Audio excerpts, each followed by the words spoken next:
My name is Chris. I'm a volunteer mediator with the Arundel Conflict Resolution Center. I'm here today to share with you some of the resources you can access at the center if you or someone you know needs help resolving a conflict. Let's think about some of the typical conflicts that we see and find out how the Arundel Conflict Resolution Center can help. Some conflicts are between two people or involve small groups of people. For example, partners, parents or exes, neighbors, co-workers, or service providers and customers. For these situations, you can schedule a mediation session. Well, how does that work? Well, you call the center and a staff person will set up a mediation session between the people involved. When you're in a conflict with someone, one of the ways to resolve the conflict is in mediation. In mediation, the mediator is trained to help people talk freely and clearly so that they can understand each other and see the other person's point of view. Mediation is voluntary. The mediator is neutral, and it's a confidential process. The mediation is voluntary in that the parties must choose to be there unless it's a court-ordered process. The mediator is a neutral person who will not give legal advice or take sides or offer opinions. The session is confidential. The mediator will not tell anyone what was said or done in a mediation session, not even a judge, except in limited circumstances where the law requires it. The participants are generally free to repeat what was said or what happened unless the law or the contract to participate in mediation prevents or limits what parties can disclose and to whom. Before the mediation starts, the mediator will clearly explain confidentiality as well as any exceptions to confidentiality so that everyone understands the guidelines for the conversation. Not all mediators have the same training or do the same things, but all mediators make sure that people have an opportunity to speak, to reach an agreement if they choose to agree. Now, the mediation here is just getting started. Let's take a look. These people are impossible. I can't deal with them. Everything was great until they moved in. Now their dog just craps all over my yard. Their juvenile delinquent kid paints this on my garage. You can't talk sense to these folks. They're crazy. In mediation, the mediator will use a tool we call reflection. And that way, the mediator will restate to the party who's talking, whether it be all those emotions and values, or also state the content that the mediator might feel important at the time. The person who's not speaking will then have an opportunity to hear the information in a different way.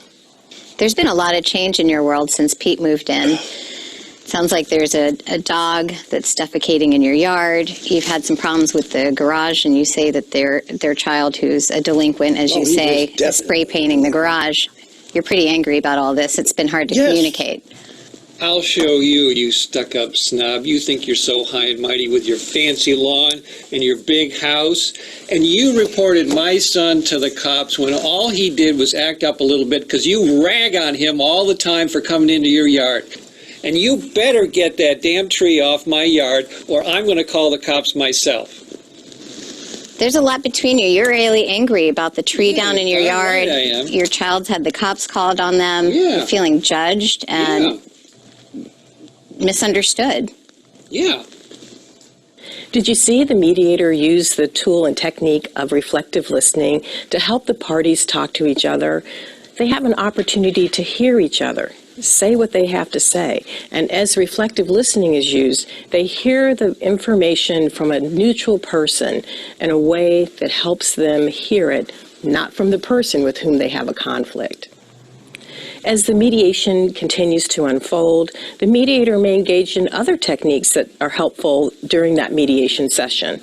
Perhaps they'll summarize where the parties are, or help them focus in a different way, continue the conversation. All of these tools help the parties reach an agreement if they choose to do so. There are many ways of engaging and constructive dialogue to help people. Let's see what the participants are up to now. Fred, I hear you saying that property maintenance is really important to you. Oh, very, very important. And it was great until Dumbo moved in over here. And Pete, it's been really important to you to have direct communications with your neighbor. Well, we've got to work something out. We can't go on like this. No, we can't. You had a tree down, and you've had some problems with the neighbor's dog. Was there anything else? Well, he's got to stop calling the cops. Are there any other topics do you two want to bring up today? That's plenty. No, I think if we work on that, that's pretty good. The mediator has helped Fred and Pete identify issues that they might not have been aware of before this discussion. As the conversation continues to unfold, they each hear the other person's perspective and start engaging in joint problem solving. They're neighbors. They're still going to have to continue to communicate long after the mediation has concluded. Joint problem solving allows us to build bridges and improve relationships. Our neighbors, Fred and Pete, have so many options to solve their conflict besides simply filing a case in court. As you've seen in this brief video of mediation, settlement conferencing, collaborative process, and community conferencing, the idea of facing the person with whom you have a disagreement and talking through it with the assistance of a trained neutral or facilitator can create more understanding and empowerment for everyone involved.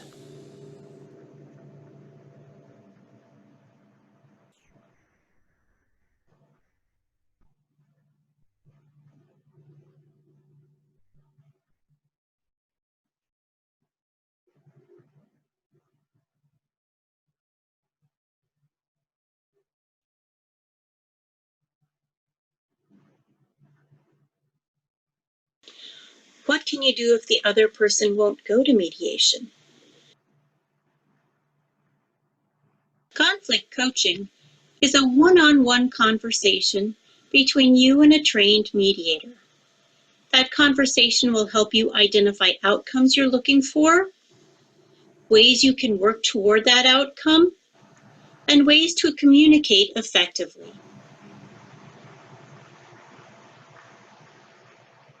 Another situation may be conflict between groups of people.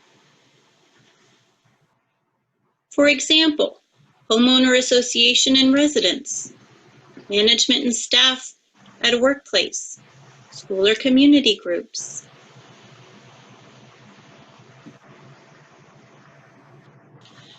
In these situations, large group facilitations are effective. But how does a large group facilitation work? For large group facilitations, first the staff person speaks to each person involved in the conflict and identifies the topics of conflict. Then folks gather, either in person or virtually, with two mediators present, and the group members themselves come up with ideas for how to resolve the conflict. Are you looking for ways to achieve justice without court judgment or verdict? The center can help with that.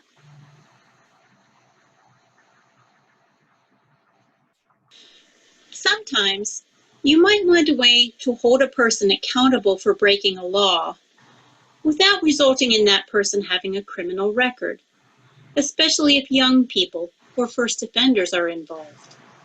In that case, you can try community conferencing.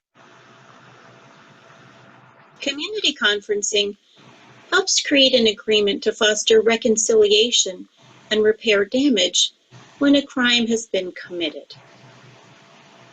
Those impacted gather to determine what should be done. An agreement is written up, and to avoid charges, the offender must follow through on any agreement reached. Day of trial mediation is available in civil cases in the district court. Instead of going before the judge, the parties can agree to meet with a mediator. The mediators will help the parties discuss their situation and look for solutions that are mutually agreeable.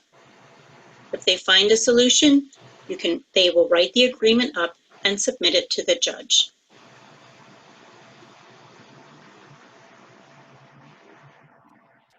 So how can you get started if you want to try mediation? The first thing to do is call the center. The phone number is listed below. When you call in, a staff member will gather information from you and contact the other people involved. A mutually agreeable time will be chosen for your first session. If you have additional questions, you can speak to a center staff member when you phone in. Here are some key things to remember about mediation. Mediation is voluntary. Anyone involved can end the session at any time, and you won't have to agree to anything that you don't want to agree to. The mediators are neutral. They don't judge who's right or wrong, and they won't give advice. Mediation is confidential, and mediation services provided through the center are free of charge to you. Thank you.